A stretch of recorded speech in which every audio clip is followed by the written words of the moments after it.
कृषि के लिए हमने योजना बना के काम किया। केसीसी की सीमा बढ़ाई, पहले केसीसी थे उससे दुगनी बढ़वाई। जो पशुपालक जिनके पास जमीन नहीं थी उनके लिए भी पशुधन क्रेडिट कार्ड बनवाए, ताकि उनको 1,60,000 रुपए तक की पूंजी आराम से मिल जाए। 4% ब्याज पे वो अपने किसी साहूकार के दबाव में ना रहें, इज्जत से वो भी रोटी खा ले। इसी तरह से पशुओं का बीमा कराया। किसी आदमी का पशु का बीमा ना हो, नुकसान हो जाए, फिर कर्जे में दब जाता था। 100 रुपए में बीमा करके हमने 60-70 करोड़ रुपए की राशि पशुपालकों को दिलवाई है। अभी भी बीमा योजना चालू है। इससे क्या होता है कि जमींदार को जो आपातकाल होता है, आफत आती है, उसमें संकट से छुटकारा मिल जाता है। इसी तरह से आदमियों का जो कार्ड बनवाया, आयुष्मान कार्ड, देहात के अंदर सबसे बड़ा संकट यह था कि एकदम बीमारी आ जाए, भाज जावे, हॉस्पिटल में ले जावे, 4 दिन में 2 लाख का 3 लाख का बिल आ जाए।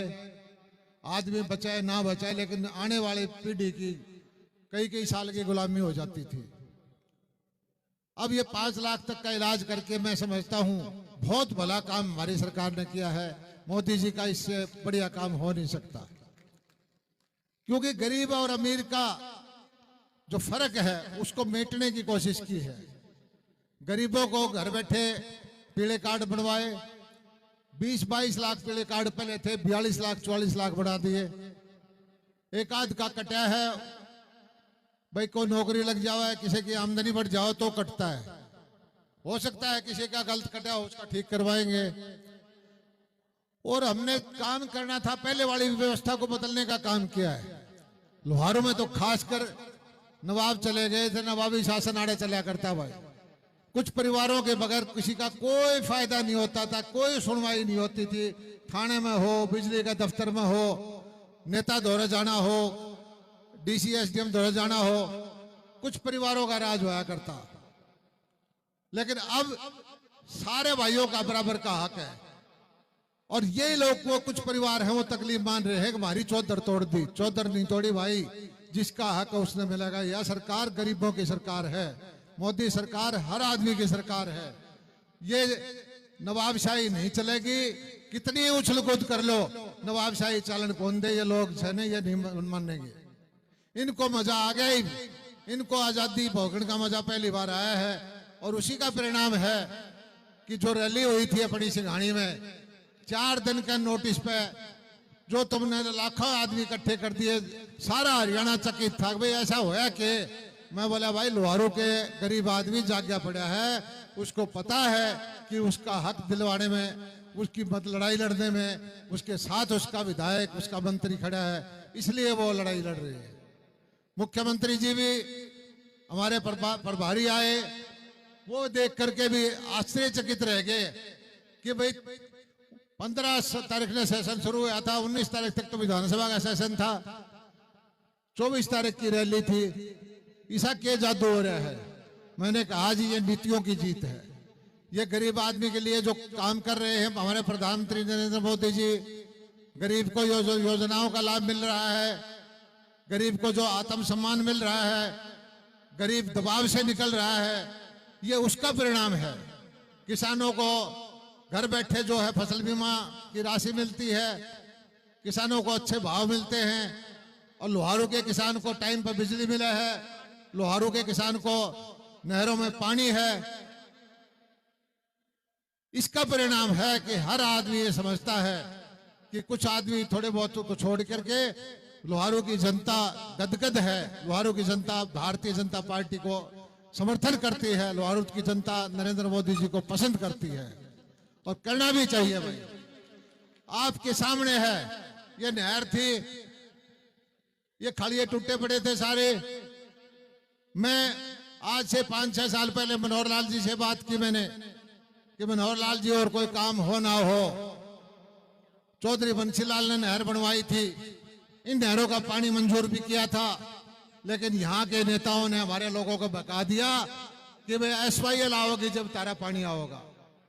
वो दब्बू प्रवृत्ति के थे, वो अपनी टिकट नहीं खोना चाहते थे, कभी पानी की मांग नहीं की किसी नेता ने। और आपका पानी एक तरह से लालच में उन्होंने दूसरे जिले वालों को दे दिया था। मैं धन्यवाद करता हूं मनोहर लाल जी ने, उन्होंने खुले हाथ से पैसा दिया, सारे दादरी से लेकर सारे पंप हाउस चेंज बदलवाए, पावर हाउस ने ठीक करवाए, नहरों का पैसा दिया और हमारा जो पीछे चोरी होया करता पानी वो रोकी। आज पिछले 3-4 साल से यहाँ आप देखो जगह जगह टैंक बने हुए हैं, तालाब बने हुए हैं, टाइम पर अपना हिस्से का पानी आ जाता है। और कई भाई ये प्रचार कर देते हैं, जहां जाऊं हरियाणा में कि लोहारू ले गया, लोहारू का मंत्री लोहारू ले गया। लोहारू का मंत्री किसी का नहीं ले गया भाई, अपना हक था वो लेके आया हूं। लोहारू का हक था वो ही लिया हमने। और ये मैं एक चीज कहता हूं, एक चीज का ध्यान कर लेना। आज भाई देखो सारी उम्र तो मैंने रहना नहीं, ये रहा भी नहीं करता, राजनीति में पहिया घूमता रहता है, लेकिन जेपी दलाल रहेगा। इतना पानी है, जेपी दलाल के बाद पानी नहीं रहा होगा, ये आप देख लेना। और पानी है तो जीवन है। ये सारे ट्यूबवेल सूख जाएंगे, धरती वीरानी हो जाएगी। जहां इस इलाके के अंदर पानी नहीं होगा तो बसासत भी नहीं रहेगी। हमारे लोग यहां से चल के पिलानी जाते थे, पिलानी में सारे बच्चे पढ़ाते थे। आज पिलानी में पीने का पानी नहीं है, लोग वापिस आके लोहारू प्लाट खरीदने शुरू हो गए। आपके सामने आप देख लो, पानी के बगैर जीवन नहीं चलेगा। हमने लड़ाई लड़ी आपके पावन पानी की, हमने लड़ाई लड़ी आपको फसल बीमा की, हमने लड़ाई लड़ी आपको भाव दिलवाने की। मुझे खुशी है कि बाजरे का भाव जो है गेहूं से ज्यादा है, चावल से ज्यादा है। मुझे खुशी है कि इस बार बासमती का भाव इतिहास में सबसे ज्यादा है। 1-1 लाख का किला जो है कैथल, करनाल, गोहाना और जींद के किसानों को बासमती बिकी है। मुझे खुशी है गन्ने का भाव हरियाणा में सबसे ज्यादा है।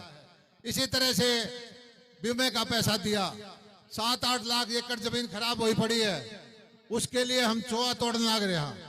ऐसे जमींदार भी हैं जिनने 5-5 साल से एक फसल भी नहीं देखी। मैं अकेला लोहारू का मंत्री नहीं हूं, उनका भी ध्यान रखता हूं। उनके भी चोआ तोड़ तोड़ के कम से कम 60-70 हजार एकड़ के किसानों का चोआ तोड़ दिया। वहां उनके जो गेहूं बोए है, उनका फसल हुई है, उनके चेहरे पर खुशहाली देखी है। मेरी भी आत्मा संतुष्ट हुई है कि कृषि मंत्री के तौर पर मैं कुछ करने को सक्षम हुआ हूं। इसी तरह से बाढ़ का पानी था, अपने इलाके से देखो, मुनाल से, तालू से, महम के ऊपर के काम थे। बाढ़ से 2-2 साल तक, 3-3 साल तक फसल नहीं बोई जाती थी।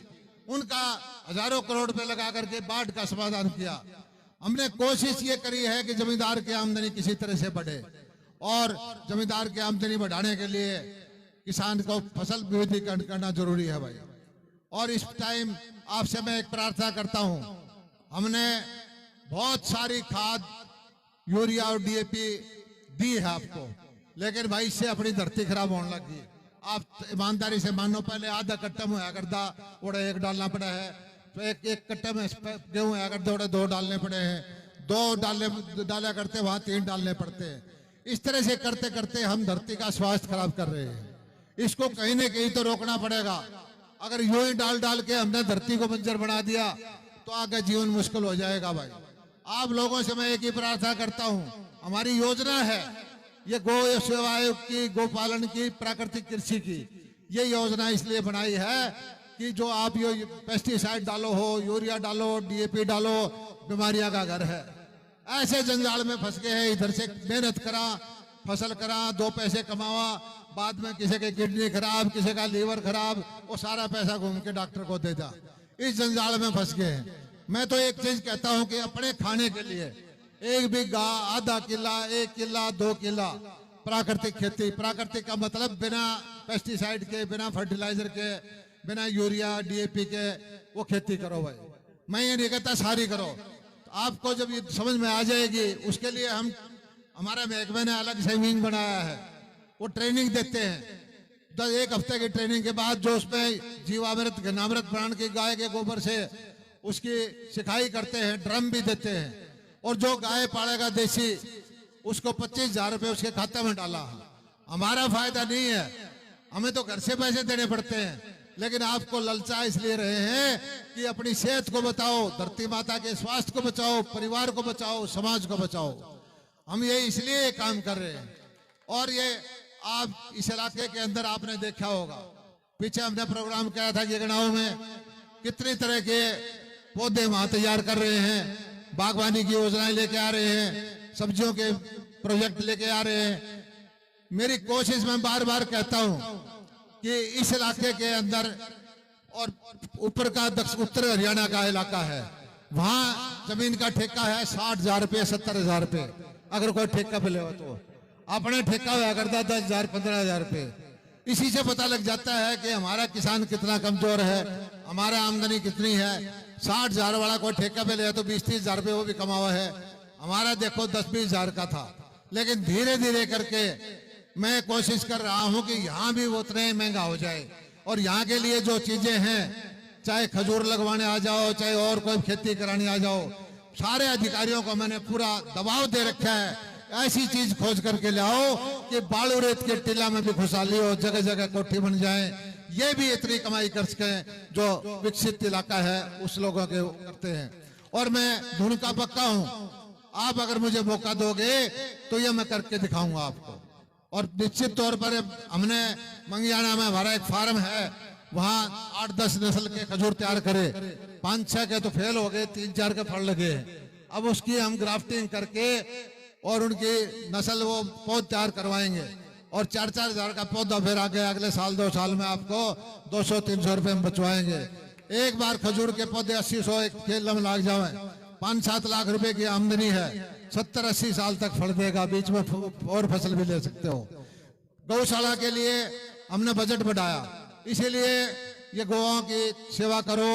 मैं तो कहता हूं कि गौ माता को अपने घर में रखो या गौशाला में रखो। ये मैं जहां भी जाता हूं 2-4-5 नंदी गांव में